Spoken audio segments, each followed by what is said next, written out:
Hey, it's Chris, Emergency Education Alliance, EEA911.com. Happy National Public Safety Telecommunicators Week. To everyone out there who does what I do, is a dispatcher, call taker, works the phone, the radio, manager, supervisor, thank you. It's not a job for everybody. Like I said before, it's a calling to do and be a public servant. And so thank you for what you do. This year is the 50th anniversary of the first 911 call. It was made in February 1968.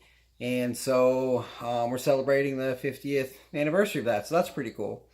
It's been a little while since we started our phone to home series and had a little sabbatical there in between.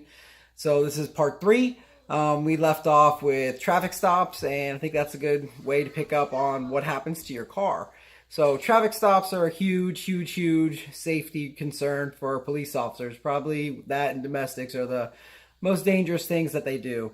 And one of the questions I got is, why would you tow somebody's car out of a traffic stop?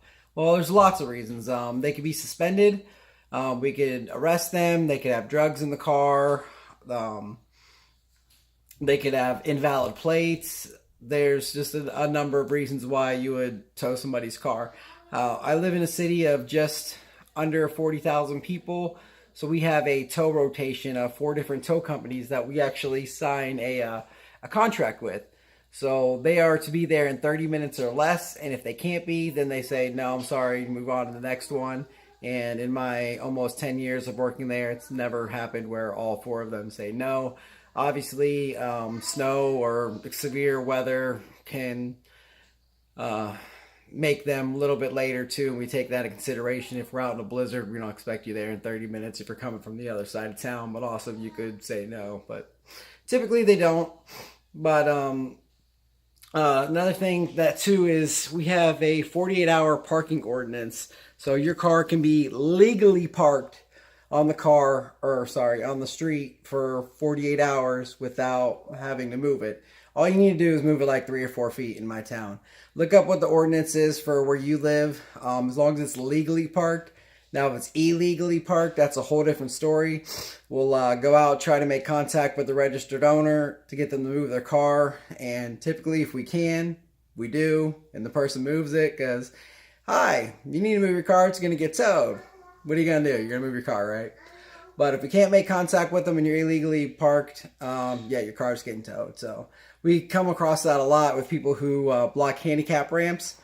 We have a lot of handicap ramps in our city, and people like to park in front of them so that handicapped people can't get across the street, and not cool. So we tow those cars. So if your car is parked on the street, you know, it's a junker, it's broken down, literally put it in neutral, move it 3 to 4 feet, and you might make your neighbors mad, not happy, but it's not against the law. They'll come out and try to make contact with you and say, hey, you know, when someone said that your car hasn't been moved, giving you 48-hour notice, or they'll mark the car for enforcement. I'm not going to tell you how they do that, but they do.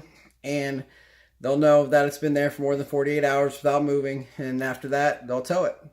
Like I said, we've got 4 different tow companies that will come out. And another issue that we run into a lot is in the winter time when the snow plows are trying to come out.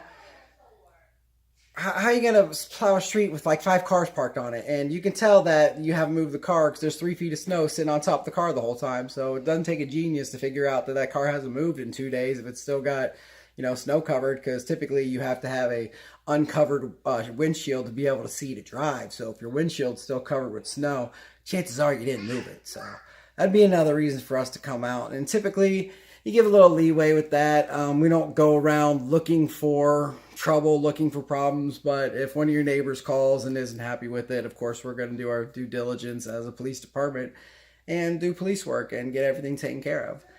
That's what I've got today. Happy National Public Safety Telecommunications Week to everyone out there in the business. If you know somebody, if you see somebody, just tell them thank you. It's a job that's not for everyone. It's truly a calling to be a public servant, and I love what I do. And I'm sure a lot of people out there love what they do too. That says that, you know, you're the voice that's never heard, it's never seen. You're the first one to answer the phone on people's worst day. check out my Facebook page or Instagram or Twitter. I've got a couple of good inspirational 911 type quotes out there. So EEA911.com, Emergency Education Alliance. Take care of yourself. Take care of each other. Subscribe to the videos. We out.